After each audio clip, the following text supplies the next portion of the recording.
Hello and welcome back to this video. Now here we'd like to set up the basic measures which we want to use in our report later on, which you're already familiar with. So it's kind of rehearsal, but practice makes perfect. So let's actually create our total sales, our total cost, and our total profit measure in this new dataset as well. Now here in the orders table, what we have is we have an amount column, which is this one, and we also have here a selling price column. So our idea is that if you take a look at the data view here, go to the orders table, we know that for each order here, what we like to do is we like to take a look at the amount column, which is this one here, which contains of numbers, and we want to multiply this amount column with the selling price, which we have in this column, and then simply add those up. So that's the idea. And we know we can do this using an iterator function, which is called 𝑠UMX. So if we go back to the model here and say we'd like to create a new measure, so I can right click on my orders table here and create a new measure. And then I simply specify here for my measure that here, and also let me actually zoom in so you can see that better on your screens. So here we go, new measure. And this measure is simply my total sales, and that was equal to, and now of course you can pause the video and do it yourself, otherwise you follow along and we do it together. Our total sales is in this case the 𝑠UMX, an iterator function, and we need a table. The table will be our orders table, so orders TBL, and then we want to iterate over this table. And since both of these columns we want to use are in the same table, there's no need to use the related function, which we also learned in our prior videos, right? So here we simply say we want to have the amount, so type in amount, and then press a tab as soon as it's selected, and then we multiply this amount with the selling price. So selling, if you search for it, you find it, and then you also press the tab key to select it. And then you close the parenthesis and you're done. So what we're telling Power BI here is please sum up all the values which will be calculated in this expression, and the expression itself, because it's an iterator function, will go row by row through our orders table and multiply the amount column with the price column, and then it adds all these values up, and we got the total sales number. And if I press enter, then we got a new measure, which in our case is then the total sales measure.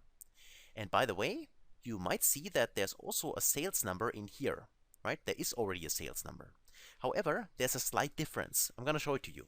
So if we go in here and say we'd like to add maybe a card visual, and for the card visual we display our, let's say first the total sales, which is already in the data source, so which we have not calculated, it's 1.35 million. Now if I go to a second card here, and then I click on my total sales number in here, I can see also 1.35 million. So why do I say there's a difference? Well, let's take a look at the exact number. If I select this one and go in here and say under the data label, I'd like to see the units not as auto but as none, you'll see that this is the number, 1.352 million, and so on. Now if I do the same for the measure which we have calculated, and also go on the display units here and say I'll set this to none, then I can see a number which is slightly above the sales column, right? I can see 1.35 million and so on, but here the value is a little bit different, obviously, to this one. So is there an issue in our formula, which we have calculated here, the total sales number, this one? And the answer is no, there's not. The reason why there's a difference is simply because the data source contains a little small difference error, right?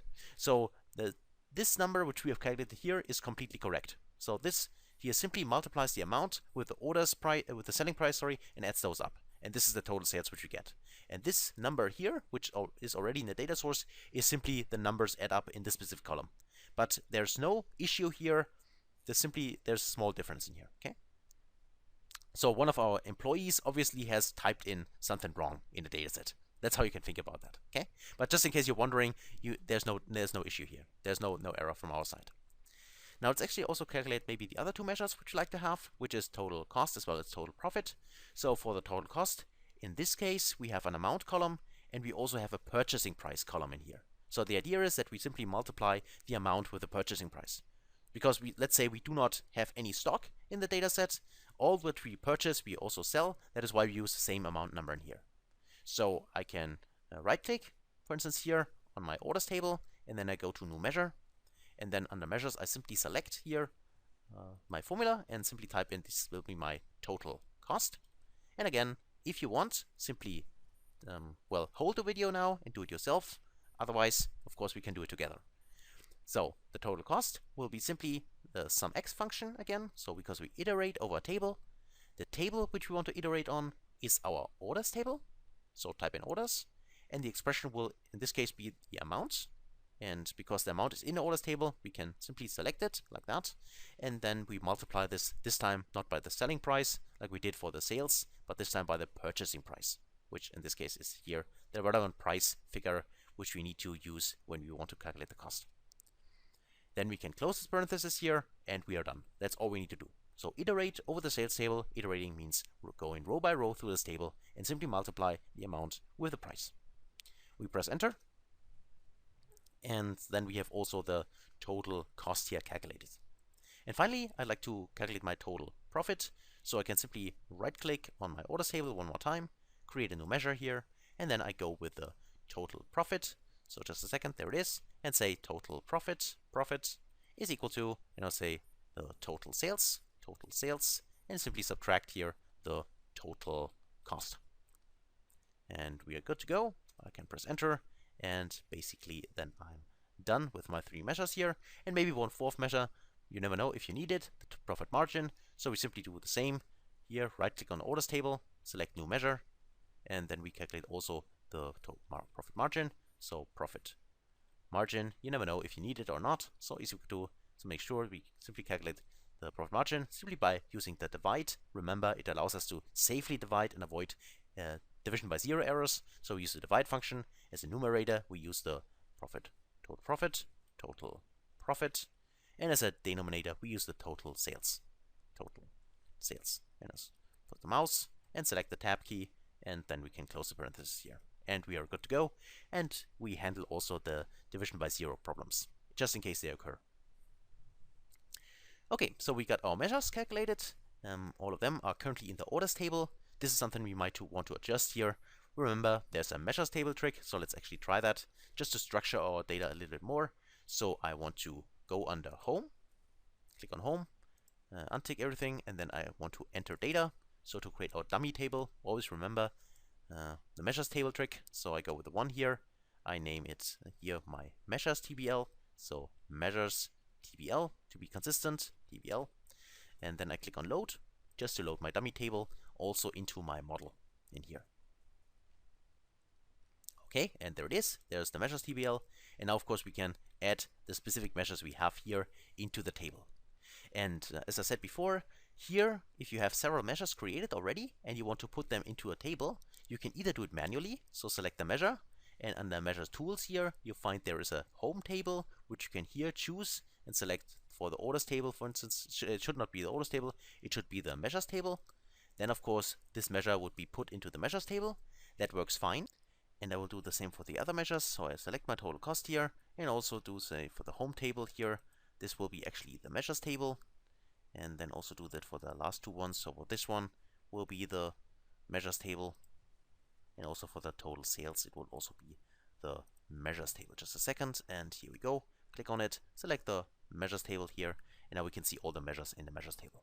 The final step here for the measures table is simply click on the 3 dots for the column 1, so our dummy column, and then say I'd like to actually delete it.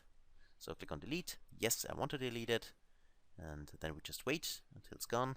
And then finally we click on the hide pane here for the fields, and we show it again, and we got our measures table on top with the little calculator icon also as well here. Okay, so far so good. And then, by the way, you currently can see if I place into a table maybe, and I use all my measures, so I place the total cost, the total profit, and the total sales inside. What you can see, hopefully you can see it, otherwise maybe let me actually just decrease the size here and say for the size, the text size is, let's say 15, I think that's fine. And we can see that currently none of those measures is formatted.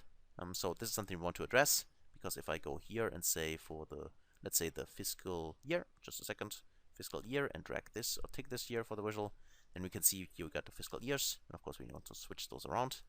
Fiscal year should be on top, so drag and drop it on top so we can see it in front. Now, but we still can see that the measures are not formatted correctly, right?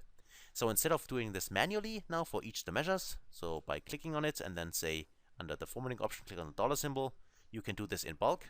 We talked about that. If you go back to the model view here, you can select the measures. So in this case, under the measure table here, select the total profit and hold your shift key, select the last one, total sales. So you've selected all of them, and then you simply say under formatting here, this should be actually a currency. You tick on currency here, and then 1000 separator is fine. Decimal numbers, let's say you would like to have 2 decimal numbers. You press enter, and that's actually for the currency. Also set this to, let's say, where is it? US dollars. So just search for the dollar symbol here, and there is US, and I click on it, and I can see a currency. I need to just a second to decimal numbers, place it one more time in here, and here we go. And now if I go back to my report view, you can see that now all those measures have been formatted in bulk. So if you have a lot of measures, then this could be an option just to do it in one step. For the profit margin, on the other hand, because it's a percentage number, I need to do it separately. So I select here and go to percentage number, and then I also have this as a percentage number. And just to check it, I also click on the table and click on the profit margin just to see I got it, and I got it correctly in here. Okay. So this is actually it for setting up our basic measures. In the next video, we dive deeper into time intelligence and other DAX related advanced functions. So I can't see you there. Thanks for watching.